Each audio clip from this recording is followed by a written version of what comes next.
Step up to the mic. Step up to the mic, everyone. Mike Wazowski. I don't know if that's funny. You know Mike Wazowski, huh? No. Oh, come on. Who is he? Amit, you know Mike Wazowski? No? Monsters, Inc. Oh, okay. You know the little green Okay, Billy I Crystal don't character? really watch so many animated shows. God, It's not really up my... I love cartoons. Okay. I can Okay, watch all day. good. I watched the Minions. Good. Did you see the Minion movie? I started and I got really bored, so I stopped. Oh my God. That's so weird. All right. Are we on? Yeah, okay, Oh, great. we're done? Great. Did we start? Yeah, we've started. We've started. All right. We started. You know, I wanted to welcome back to the show. This is my first repeat guest, Uncle Dave, David Kaplan, my brother. Welcome back. Thanks for having me. Oh my gosh. I'm so honored to be I here. had so much fun with you last time. it was a blast. And we have so much more to talk about. Oh my God, do we have time? So I figured it was like leaving everyone hanging. We have to do a sequel. Part two. Part two. And the first thing that I wanted to mention was Dad, our father, because I think that it's really important that we give him a place, like, you know, we lakdish to him, like we give him a place in this experience. It's kind of because of him that we're here, you know, of his influence that we're here. So my dad, his name was Izzy Kaplan, Israel Kaplan, born in Toronto. And he had a very full life. He was a very funny man. He was a very giving man. He was a huge Baal Chesed and Baal Tzedakah. He helped get money for people and give of his own money. And he was a really, really special human being that anyone who knew him knew that he was the guy to go to if you needed help for something. So I think that, and of course, he was a huge Zionist, and he really believed that Israel was the place that we should be living in. And I'd say the latter part of his life, he devoted to supporting Israel, supporting all of the different issues that were going on here. And Dave, if you can just fill us in a little bit on Dad's contribution, because I think it's a really important topic to talk about. Sure. I think that was one of the things we missed on the last episode. Yeah. We didn't discuss that. And I think to preamble any discussion about our father, we need to also mention the success behind him, which was our mother. Mom. So without success of Dad and what things he did, it wouldn't be possible without his wife, Susie, and our mother. So we want to give her firstly a kudos to her for because without her, none of this would have happened. Exactly. Nothing would have happened. So that needs to be preambled. You're 100% right. I don't know how to talk about him without going into like we could have 100 episodes about Dad, about the things that he did and he accomplished in his life. But I think, you know, just to touch on a few, because you know we want to talk about all sorts of things today. One of the main things that I saw that he did in his encouragement and development in helping people was the Israel Mall that he put together. It was in the beginning of the Second Intifada, which I think was in 2000. I think it was in 2000. He did a lot of business with Israel, with many different suppliers in Israel and different not manufacturers as much as retailers. But he knew a lot of the sellers of different things, you know, in the main strips in Jerusalem and all over the country. And during the Intifada, it was a dearth of business. People stopped coming, similar to what's maybe happening today with after October 7th, but it was a lot worse. Like the Ben Yehuda street was empty, like empty. You've never seen it like that. And a lot of the people that he was in contact with were very concerned about their livelihoods, and it was a really bad time. Like it was and buses were blowing up in the streets every day. Yeah. It was a really sad state of affairs. And they were complaining, and he felt like when Dad heard people were in trouble, or he wanted to help them. That's what his main impetus was I'm using that word again, impetus. Yeah, you're a big impetus. I'm big on the impetus. he felt that he needed to do something about it. So what he did was he got about approximately 20 different suppliers in Israel of different things to come to Canada, and he would fund their trip, and they would bring all their wares to a location that he rented out for them. Yeah. And he would have like a mall, like a shopping mall of Israeli vendors. All expense paid. All expense like he paid. paid for their tickets. He paid for their lodging. He set everyone up. He arranged the whole thing. They didn't have to, out of pocket, I don't think cost them anything. But they did have to bring their stuff. And he helped import all of it also. He wasn't like, it was like kind of like all expense paid. And people were like, okay, what do we have to lose? He advertised this Israel mall, and he put it together, and he had all the staff in his business work at this Israel mall until the people got there, and they worked at it, and then there was signs across the city, and this is before social media, so there was no, it would be so much easier today, to get the word out to everyone. Yeah. But there wasn't any of that at that time, and I won't forget this for as long as I live. The people came from Israel. All the vendors came. He opened the mall, and there was, I can't tell you, lineups of people down the street, across the way. I couldn't believe what I was seeing. People were so concerned about the plight of Israel and the Israelis and Parnassa of Israelis because nobody was coming, that they dafka came, and people came to support, and people came to buy things they had no need for. This was in Toronto, right? This was in Toronto. Yeah. And the lineup was literally out the door, down the street, down another street, and people were lining up to come. Needless to say, the event was a massive success, and all the vendors sold every item that they had. Incredible. To the point where they would run out of stuff, and he had a business where he sold a lot of the same things that they were selling.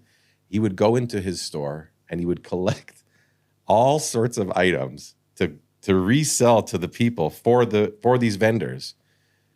They all sold out. They sold everything, and the people were ecstatic. And at the end of the event, all of the vendors grabbed Dad and they put him on his shoulders, and they danced around the room with literally hundreds of people there. Wow, that he did this for them, Yeah. And this wasn't the only Israel mall he did. He did others after. But this is just one little story about the caring that he had for other Jews that were suffering at a certain time, and he did something about it. And it was very inspiring at the time, like to see someone do something for other people.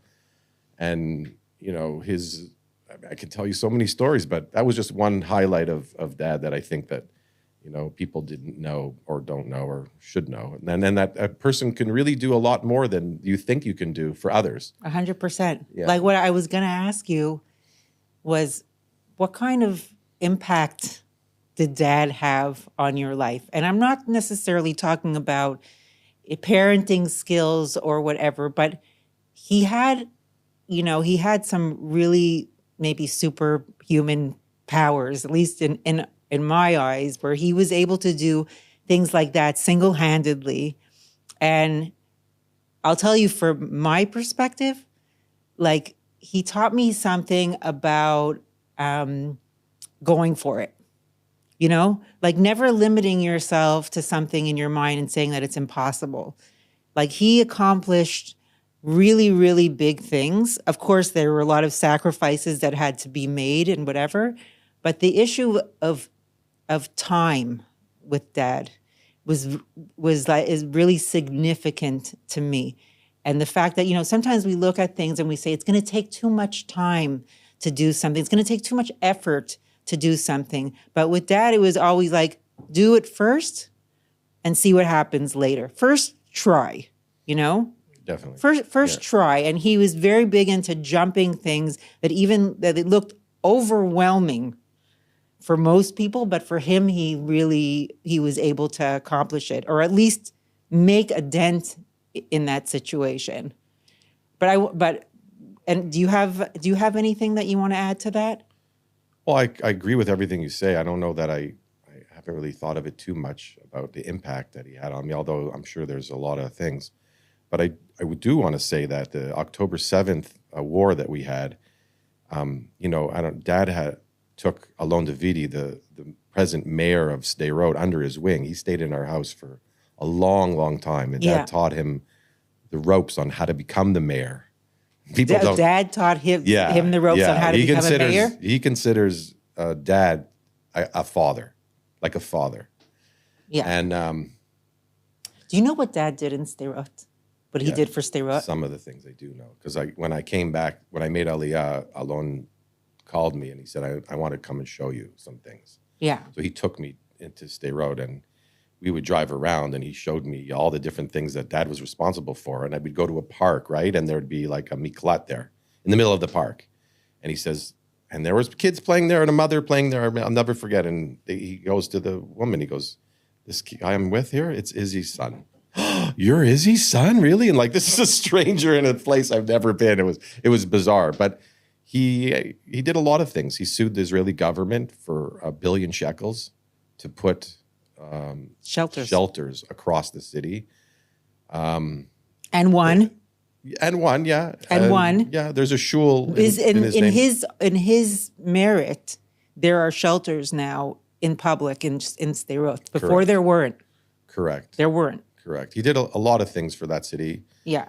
And when October 7th happened, I spoke to Alon not long after that, and he told me, like, listen, they didn't listen to us. They didn't listen to me. They didn't listen to your dad. They didn't listen to it, and this is what they were getting. And I think Dad knew that this would happen because of what we did with the disengagement of Gush Katif, and we also believe that that's what killed him.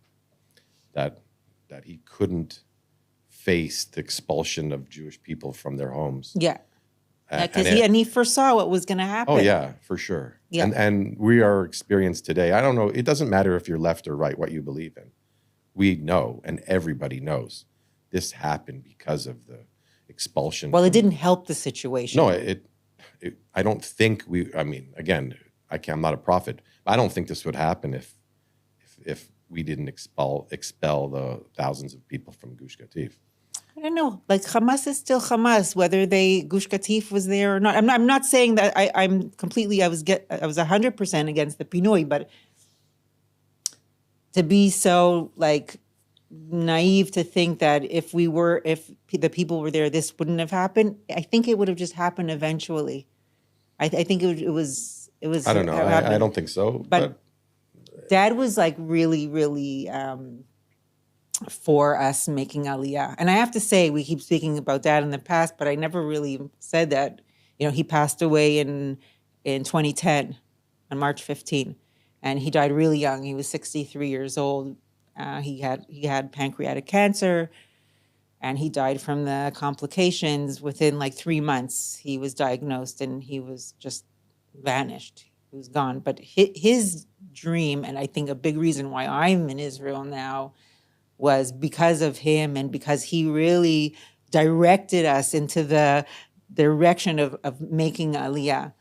And I wanted to clarify something with you from our last conversation about how you weren't happy that you were living in a bubble of Anglos, that you wish that you were more immersed into Israeli society. And I think that it's a positive thing. I think that if you're able to make Aliyah and you come knowing that it's going to be difficult, there's going to be an adjustment period, I think it's wonderful if you have some kind of padding around you, you have friends who are like you.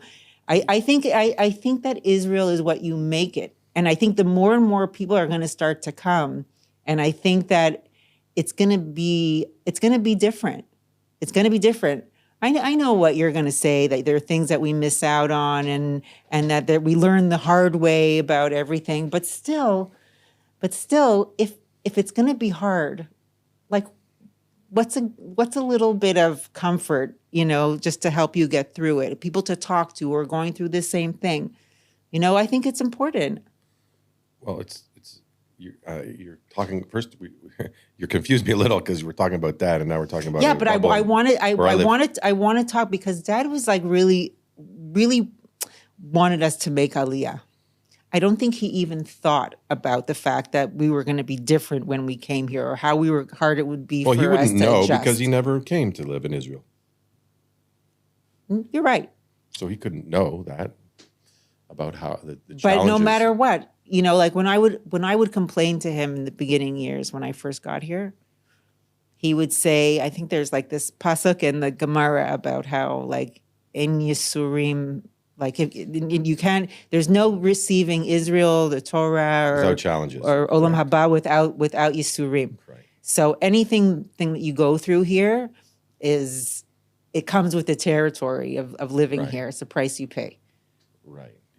He also lived a life where he accepted all the challenges. He didn't complain, and he didn't think they were necessarily a bad thing for him or his family. So he lived on a different plane, a different reality than most people. But tell me a little bit about that bubble situation. Tell me About the about bubble? Yeah.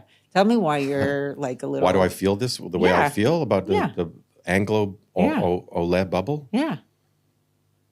Why do I feel this way? I mean, Yeah. like, when your command of the language isn't great, like if you care about not looking like a fool, right? Some people don't care. Some people use it as an opportunity to grow and to learn, and other people feel very self-conscious about their sounding like an idiot, like a little child with everybody. And if that's how you feel, and you're very self-conscious about the way you speak and the way you act, and you're obviously different than everybody else, right? Like, obviously. I mean, I think it's a good thing. I'm so in many over ways. it. I'm so over that, Okay. Dave. You've also lived here a lot longer than I have. I know, but still, it comes up on a daily basis where Really? someone will say to me, "You're here like almost 30 years. Like, why do you still have an accent? Like, Well, you that's still just have an ignorant. That's accent? Why?" ignorant. They're like, "Why don't you speak Hebrew perfectly? Why are you still speaking?" Ask them why they don't speak English perfectly. They're like, "Because we live here in Israel." I know So it's a. Well, that's just ignorance. Sorry. People say that to me every Would you day. say that Do you to know the them when they reason- came to live in Canada? What? Would you even say that to the person who lived in Canada? No, but if they were people here are struggling? dorks. They just say whatever's on their mind. They don't have any filters, Right. People that don't have any filters. You know why I call this the Dayna show? No. Because since I've moved here, not one Israeli has called said my name properly. What do they call you? Dina, Diana, How do they call you? Dina, Diana. Diana. They call Tiff Stephanie. Everybody calls Tiff Stephanie. Yeah. What's your name? Tiffany. Oh, hi, Stephanie. I didn't, but it's an issue with me also because I stopped correcting, and now I really correct. I really correct. I sometimes introduce Tiff as my wife, Stephanie. No, I don't do that. Yeah. That's funny, though. Only at a Roma I do that. Oh. Noah tells them, my name is Noam. Because when he says Noah or Noah, they look at him like he's from outer space. Yeah. Right? Yeah. The same way in the supermarket. When you're looking for something and you say the word in English and they pretend they don't know what it is, even though it sounds exactly the same in Hebrew. I have to inflect my Jesus, accent. our Right. Christ. It's the same word. Like the television. Ma? The television? Ma? Rosemary. Televizia. Yes, rosemary. מה זה rosemary? אני לא מבינה מה זה rosemary. I'm like, תשכחי מזה. Like, just forget about it. She's like, עוד פעם? I'm like, rosemary? She's like, rosmarine? Oh, I got a good story. I got a good one about that. Like, yeah. I got a great one. But why? Right. Why does it have to be that Right. Back and forth? So I got it. This is a great segue. I got a great one. I got a great one. Okay. So I'm in the bakery. I'll make it quick. I'm in the bakery, right? Okay. And I want the cake that's in the counter underneath, right? So I say, and there's a sticker on it, and I say, סליחה, אני רוצה את העוגה הזה. איזה? Red velvet. This one, red velvet. Ma? Red velvet. It says on the sticker, red, like reish dalet, velvet, I don't know how to spell it. I say red velvet. Ma? I say, okay, maybe he doesn't understand the accent. So I said, red velvet, because it says in Hebrew, red velvet. He says, ma? Ani lo mevin. So I try to be even more Israeli about it. Red velvet. And he's still... So I get behind the counter. I pull the thing out. I say, this one. He goes, he says, okay, he's charging me. I'm paying for it. I go, by the way, what does that say? Can you read me the sticker? He goes, yeah, it says red wallet. What? I'm like, okay. What? He said, it says red wallet. So like, if you would have said red wallet, he would have known it was? Well, what is red wallet even? Like, everyone knows red velvet is the type of... You know, Dave, all of these things... So bizarre. All of these different, like, complications that we're having, it's kind of our fault, you know? Yeah, like, sure. we're asking for it, you know? Right. Like, they didn't invite us here. we just came. As a matter of fact, you know, when I was on the plane on the way to Israel, but when we landed here, when I made Aliyah, I was 23 years old. And when we landed, we got in a fight with one of the Israelis on the plane when, you know, everyone's taking down their bags and they're pushing you and whatever. And the fight got so heated on the plane. The guy's like, why don't you go back to America? We don't want you here. And that was my welcome to Israel.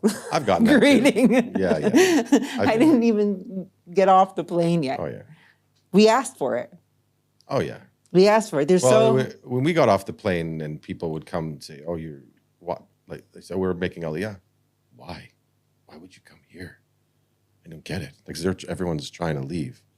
Not everyone, but you know what I mean? Like people they didn't quite understand. Yeah, because they also don't they also don't understand chutz la'aretz, right? They think that it's all roses, you know, like here it's not, so it's hard and life is hard, but there it's not hard. Well, you know what I feel like? Whatever's lacking here, they have there, and vice versa. It's like here, it's like everyone is really close, and it's more of like a family kind of, people depend on each other more. There, it's like much colder. And I think that here, it's like your ability to advance is much more confined, and there it's like more the sky is the limit. I think. But I want to say something. Okay. There's something that I really want to talk about with you. Okay. This is a rant that I have. I have a couple of them, but one of them in particular is about driving teachers here in Israel. All right. Okay, here we go. I need to take a few breaths before I get into this. You need to take a break? Should we stop for a break? I need to take a break. Okay. When my kids, one of my kids had a driving lesson, okay? Was taking driving lessons. And you know the driving lessons are really expensive. Now they're like 180 shekels or something each lesson, all right? Yeah, and you need 82 of them to get it. So she asked, so it asked me to come with her on her lesson, on the last lesson, to give me a little bit of confidence so that she could drive my car. And I went on the lesson, and the teacher stopped in the middle of the lesson at his house for 15 minutes, okay? Now, when we got so we stopped, and then we started again, and I said to him, you're going to, like, reimburse her for the 15 minutes, right? Like, it's really expensive. And he's like, yeah, of course. In the middle of the lesson, he stops the car, and he kicks us both out, and he's like, no one tells me what to do in my car, and I don't want to teach your kid anymore. Okay? That was the second teacher she had. The first teacher she had she was on her like 40th lesson, and he's like, I'm gonna 40th? Yeah, 40th lesson. And she doesn't have a big mouth. She won't say anything. And I was like, I gotta say something. I'm like, what are you doing? Like, he's like, I'll decide when she needs to have the test. I'm the one who I can take. Anyway, so what I decided to do, okay, I decided to not follow around, but there are a few coffee shops that I go to, you know, throughout the day when I'm in Modi'in. And what I decided to do was every time I saw a car outside of a driving car, teaching car sitting outside of a coffee shop, and I see the kid sitting there, I would ask the kid if he was in the middle of a lesson, and I would take a picture of the car. And You're the driving school police. no, I just feel like it's really unjust. Because the kid would be like, yeah, the teacher does this all the time. We stop at the coffee shop, he goes in, or we go do errands. These kids are paying almost 200 shekels for a lesson. That's insane. Don't you think that's crazy? Yes, I do. Yes, I do. So what do we do? What do we do about it? Well, I would try to forget it. I mean, what exactly do you want to do? I have an idea.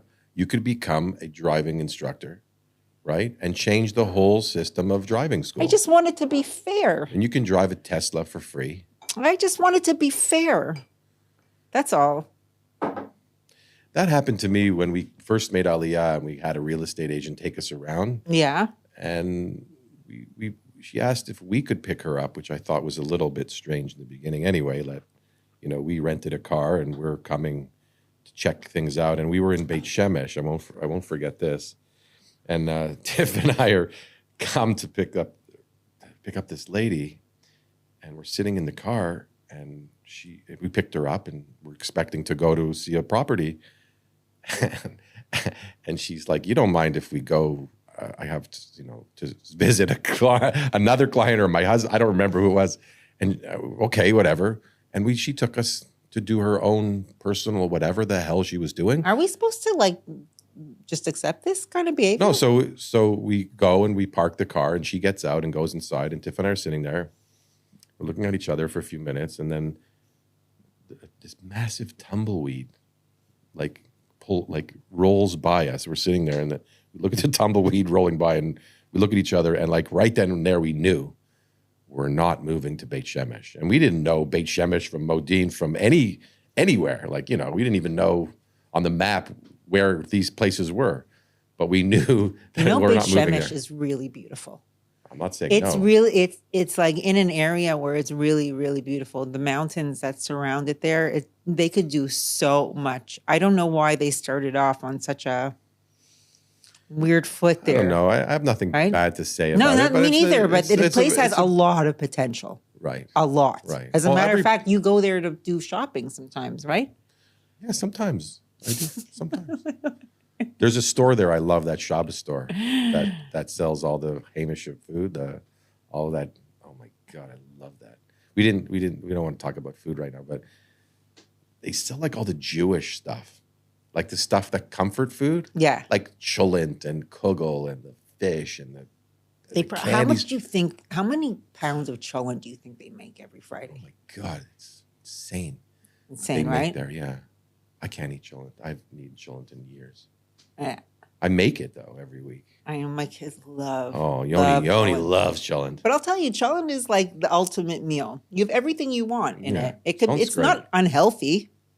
Oh, it kills me. Yeah. If I eat it, because of I'm a dead man the next day. Next 3 days, I'm dead. the gastro stuff. Oh God, Yeah, it's harsh. so Jewish. It's hard. So Speaking of gastro problems, because in our family it's very common. Well, we're Ashkenazi. Who in our family would you want to be for a day? Who would I want to be for a day? Yeah, who would you want What to a be for a strange day? question. Yeah, and what would be the first thing that you do? And you could choose anyone from the past, present, not future, but I guess Well, past or we present. spoke about this a little earlier, and I can't really think of anyone. I suppose it would be my granddaughter. You want to be Neely for a day? Well, I wouldn't, not a day. If you could turn back your life, wouldn't you want to be the youngest person you possibly could so you could redo it again? Nachon? No, I think that. Well, maybe. I'm saying, if you had to choose to be someone, it would probably be the youngest one, so you could do it over again, right? I mean, that's the only thing I could think of. When I thought about that question, I was like, it would probably be someone from my past. But when I think about all the people in our past, I think about how they all had such horrible lives. Our grandparents were in the Holocaust, and their parents probably went through a lot of poverty and whatever. Well, not on both sides. I think on one side there was poverty, on the other side there, from What, what I with understand, like with mom's parents? with mom's parents, like from what I understand, and I guess I could be corrected, but I think Bubby lived in absolute abject poverty with, Yeah. in like in a one room, no floor, like dirt floor, Yeah. with dozens. I don't know how many kids. I wouldn't say dozens, but lots of kids in one room. And I think Zadie had a business with Yeah, but what about Babi with Sarah? cattle. What about Babi Sarah in Russia? So I don't. In Ukraine. I'm not so sure how they lived, but I do know that she was in a pogrom. Yeah. Yeah, and she got. But when I think about who I would want to be, I think that I would want to be her, Who? Babi Sarah. You're crazy. I know, but I always like difficult situations, and she She had a terrible life in Russia before there was a program. Yeah, but she if I got hit wanna in the be head by an axe or something, like nicked in the head. Are you kidding me? Do you think it affected her mentally? Of course, I didn't know that. of course. You mean all this time I thought Are you that kidding was me? just the way she was? I have a picture in the house of her family, her and her father and some What of the are you sisters. talking And there's a about guy, now? and there's a guy in the picture who was a husband of a cousin. And Auntie Faggy told me that this man in the picture was picking up body parts from after one of the pogroms where they were hacking. They come into the village and they were hacking Jews. And this guy ran around picking up body parts and burying the body parts. Okay, wait. You don't want to be Bubby Sarah. Okay, 1 second. And you don't want to be Zadie, and you don't want to be Bubby. No. 1 second. I would like to be Babi Sarah when she was on the boat on the way to Canada. If I could pick a day, I'd be the day that she escaped from the Ukraine and was on her way to be for liberation in North America. Are you kidding me? You know what kind of terrible things they had to deal with on a boat? I You're don't throwing up know. all day on a boat I've thrown up all day. for weeks. No. Yeah. Yeah. You've thrown up every day for weeks. Yeah, I got really sick a little while ago and I was vomiting for a long time. For Shalema, first of all. But that's not part of this conversation. I can't believe we're talking about you this. want to be Bubby Sarah? Okay, fine. I won't tell Mom. You won't Sorry, tell Mom. Ma. No, but you know what I mean. I want to be part of like a momentous part of history. And I think that was a very, very momentous part of When she history. came to Canada. Yeah. Yeah. Yeah. She was a young woman when she was like 16 years old, coming to Canada by herself, completely alone, started a life on her own. She had beitzim, you know? Balls of steel. Yeah, she had beitzim. And like, I guess that's where it comes from. Right. which we may want to segue to our children because Yeah, for sure. Because For sure. if we talk about persecution of Jews and why, I mean, personally, why, I mean, you're the moderator. You should, Yeah, I know. Well, if we could talk about the 150,000 missiles that are headed in our direction right now. Sure, why not? The fact that we're like having this conversation normally is completely surreal, even though we're going through all this. It is crazy. But luckily, we have our children who are protecting us. Right. And that's something that I really wanted to talk about with you too. Yes. It's a great segue talking about our ancestors who were persecuted and tried to be killed by the anti-Semites. I know today, and it's like the same, the same. I know exact, in theory, okay, in theory, you and I, we feel the same, but we also feel a little bit different. In theory, that we're so proud of our kids that it's really important that they're there to protect us, and I'm so happy that it's our kids that are doing it. On the same token, at the beginning of the war of October 7th, okay? Not when Benny was in Sadir and Shalom's been in Miluim, whatever, but on October 7th specifically, it's not that I regretted being here, but I'm like, this is what it means to live here, sacrificing your kid, like putting your kid in danger. Right. How do you feel about that? Oh, so I have mixed feelings, and obviously, I don't want to seem like callous about it, but I was extremely I was very proud, first of all, and I think is one of the reasons why I came to this country is because of our experiences that we had with our grandparents, knowing how they were targeted as Jews and tried to be exterminated. And I wasn't going to have any of that anymore. And if there's a fight in the world for Jews to protect themselves, this is the place. And that's, I think, one of the reasons why I came to Israel was because I'm fed up. We're not taking this anymore. And the only way, and all you Jews in North America and in Canada, you can do nothing about it. Yeah, you could stand up, you could try to fight, but the real fight, and that was always my opinion, is here. And interestingly enough, it took a lot of heat from my family members for coming here. A lot of the children were not so happy in the beginning because it's very hard. There were a lot of challenges to come to Israel, a ton. Yeah. And I took a lot of heat and a lot of, well, you brought us here. Well, you brought us here. You know, okay. And I think right after October, not right after, but shortly after the war started, and one of my sons, and Noach went to go and fight, and I spoke to him. You know, one of the rare opportunities I got to speak to him in the beginning. He said something that really, like, it made it all worth it. He said, you know, I was extremely critical about coming here and what you did to us, but now I understand why. It took a lot of us a long time to understand why we came to Israel, but now I get it, because there's a fight, unfortunately, and we didn't start this fight, and we don't want this fight. We didn't ask for this, nor do we want it, but there is a fight, and now that there is, we have to do something about it in order to protect our lives. And I couldn't be prouder of my sons, all of my sons. You know, when I spoke about this with one of my boys, and I told him how I felt about it, how I felt a little bit guilty almost that I came here and I put him in danger. And I asked him what his feeling was, and he's like, he never even thought of it in that way. That when he started the army, he realized that as an Israeli, this is his life for the rest of his life. That it's his responsibility to be protecting the country. And he doesn't look at it as, you know, a pain in the ass or that his life is on the line or whatever. He just accepts it, that this is who he is as part of his identity. Right.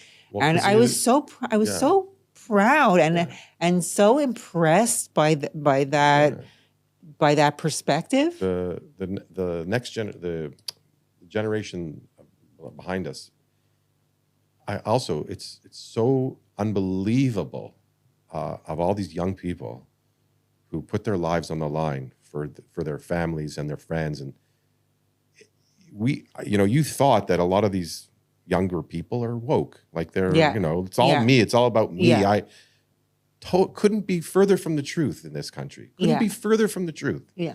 They are the stars of our country. Yeah. And the way in which they didn't hesitate for a minute, not even for a second. Not for a second. When Shai was telling me, like, on that day, when I took him on Simchat Torah to the bus, he got on the bus, he ran on the bus, and he was driving down south, and there's lineups of people going north, and he's rushing south, and everyone's driving north. And, without like, what am I doing? It was like, this is what I have to do. I have to help the Jewish people. I couldn't be prouder of these kids. I was on October 7th. I was working that night, and I got home in the morning around 9:00. And when I got home, my youngest got a message that he has to be in Yerushalayim in 15 minutes. And I told him that today is just not going to work for me because I just came home from a shift and I can't drive you now. Like, I was up all night. I can't. He's like, Mom, we don't get to decide, like, I have to be there. And his like maturity and his urgency about it was so impressive and so mature, and it was like a side of him also that I rarely see. That a sense of responsibility to the country and like this is like his mission. It was like both of my sons were just so, it really warms my heart. All the kids that do it, and it's not just a small deal of going to the army. It's like they're actually putting their lives on the line. Yeah. You know? They're in the war. They're fighting a war. Yeah. You have a lot of mixed feelings. A lot. A lot of mixed feelings and a lot of trauma also. Like just terror as a parent. I don't think they felt as terror, even if during the fight, from what I hear from people, and I can't really speak for them as much, but from what I hear, the biggest terror is from the parents, like, that your kids are going through all this. I think you're right. I think it's a different terror. I think the kids also, they're going through a lot, and I think they're going to need a lot of therapy afterwards also, because in the snippets of things of information that I receive from them, they've seen a lot of things. And my youngest is only 21 years old. I can't imagine all the horror that he's seen also, and he's a good guy. Like, that guy is unbelievable. Of course, but happy and at that age to see it has to have some effect on you. Definitely. It has to. Definitely. It wasn't a mistake that we moved here, right? There's no such thing as. It's like, if God forbid anything happened, to any of our kids, I would feel guilty. I would feel bad about it. Well, let's talk about more positive things. Yeah. Tell me what bugs you about Israelis. Well, dogs off leash is really a big one for me.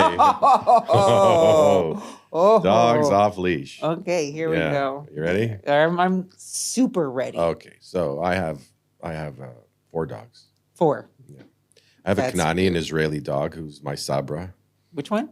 A Kanani. Okay. Sammy is a Kanani. Right, Sammy. I know Sammy. She's an Israeli dog. She talks back to me. Mm-hmm. She tells me, she growls and barks at me, and okay. And then I have 3 poodles. I have Maggie, who's the Ima, and she has 2 puppies who are the light of our lives, Gisto and Mindy. Mindy Schwartz. She's a Jewish dog. They're all Jewish dogs. Mindel. Okay. Go on. So not long ago, I took the puppies out, and you're walking, and then all of a sudden, coming down from the hill, are these 2 other dogs run across the street and trying to attack my dog. Now, I'm not going to let that happen. So I'm standing there, like jostling with the other dog, and they're all, and then the owner's running after. Oh, no, don't worry, he's not going to. Yeah. So I had to protect my dogs, physically. So not long ago, our dog Sammy was attacked. He was on leash. She was on leash. She was attacked, but I don't really want to go into details of the story. But we could, but not necessary. Not necessary. But in this country, it's very, very common, and I see it every day. Not just like a one-off. Every day, there's dogs, and I know who the owners are, that are running around the streets without. Is that against the law? It's against the law, A. And B, I've heard stories, and I know of dogs that have been killed by other dogs. Killed? Killed. Yeah. There was a story about a dog that was in a park with the owner, came to the park. 2 other dogs who were rescue dogs got off out of their enclosure and came and killed the dog. That's crazy. Yeah, it's nuts. That's so scary. So it's very scary, and I have to protect. Boaz told me yesterday I should take a bat with me, for protection, for a bat, against the. That's so crazy that you have to even think about that when you take your dog for a walk. Exactly. I'm afraid I have to look all the time. Why? Because again, we spoke about culture. We spoke about it's a certain culture where people feel it's not important. To let your kid run. It's cool. Maybe it's cool. To let your dog run. I think it's cool. I'm running and my dog is not on my leash, oh, look at me and my dog. But I see the dog running across the street, probably causing an accident, God forbid. But can you tell me, speaking of dogs, you told me something about really, really interesting about saving dogs. Oh, yeah. So this is great. From Sderot? Well, from outside of Sderot. After when the war started, before Noach was called up, he's a trainer also. He's a dog trainer. Noach is my son. he's married to Eliana, and I have my granddaughter Neely, we call her Little N. Right. So when the war started, before he was called up, he was going down south to save dogs in Stay Road and other places where the communities were evacuated. And it was even before they knew that places were clear of terrorists. So I decided I'd go with him one day to down south. And we went to Stay Road, and we tried to reach Alon Davidi. I did speak with him, but it was very brief because I think he was in meetings with all the people, like television crews and whatnot. So we would go from different houses that he had. They had a set up area where they were collecting all the dogs, and we would go into different houses where we were told where the dogs are, and we would jump the fences, get into the house, break into the house somehow, and rescue the dogs and bring them back to their owners who were I guess became refugees. And we did this a few times. And when we were in Stay Road, that day or two after the war started, the sounds and the avira, because it's a ghost town, everywhere you go and you see like burnt out cars and smashed glass and things. It was like a war zone. It was like a war zone. And just like going to rescue dogs. It was a great feeling for us, doing some. How many dogs did you rescue? That day, I think it was about 3 or 4. How did you put them all in your car? You had a van? Yeah, we took, I don't remember whose car we took. It wasn't mine. I think it was either Noah's or one of his friends. And we put them in the trunk. Not the trunk. We put them in the back seat. And it was cute. It was very cute. Where'd you take them? So they had like a depot, so to speak, in one of the tzomets there in the south, where like it was very organized. It was a lot of people, a lot of volunteers. You had to have a weapon in order to go. Did anybody collect their dog? Come to collect their dog? Once we went to the houses because the people knew to contact this organization in order to go and find the dog. So you guys went in. Chamush, like armed. Not me. Noach was, and I guess I don't know if his friend was, but we went there and we had incredible. Yeah, that's incredible. He rescued many, many, many dogs after the war, and it was an amazing experience for me, just to do that and to help people, and because they couldn't go back and we were able to. But it was also surreal, being in Stay Road right after and seeing what it was devastation. Empty. It was empty there. Oh, empty, yeah. Like I went looking for Alon Davidi, and it was not easy because he was giving a lot of interviews for television, especially in American television and whatever. Yeah. And they had set up a lot of stuff at the area, like food and all sorts of people running and it was still a very dangerous time. It was dangerous still, but he was armed, and we felt like it. Did you see him? Did you see him? Did you meet him? We didn't. I spoke with him on the phone, but he was busy, and we couldn't talk with him at that moment. But I don't even think he knows that we were there. Like that, he knows what we were doing. I don't think I even told him that we were there doing what we were doing, but. It was a very rewarding experience when the war started. Yeah, there's so many stories of war stories that happened after the October. There's a lot to unpack. A lot of stuff. A lot to unpack. A lot of stuff.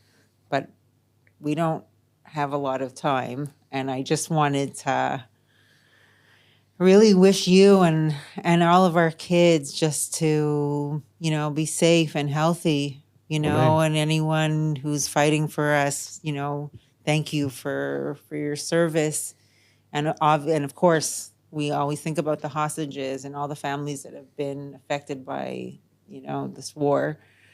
And I want to just thank you for coming back and my pleasure. Thanks for having filling me. the par of the things that we missed about Dad There's and so his many influence. Things. And even with Dad, I don't think we scratched even a little bit of the surface. No. And the influence and mom. There's a lot to talk about with Mom also and our family. Don't worry, we'll have another chance. Time. Another chance. Thank you for coming. My pleasure. Thanks for having me. You're welcome. Bye, everyone.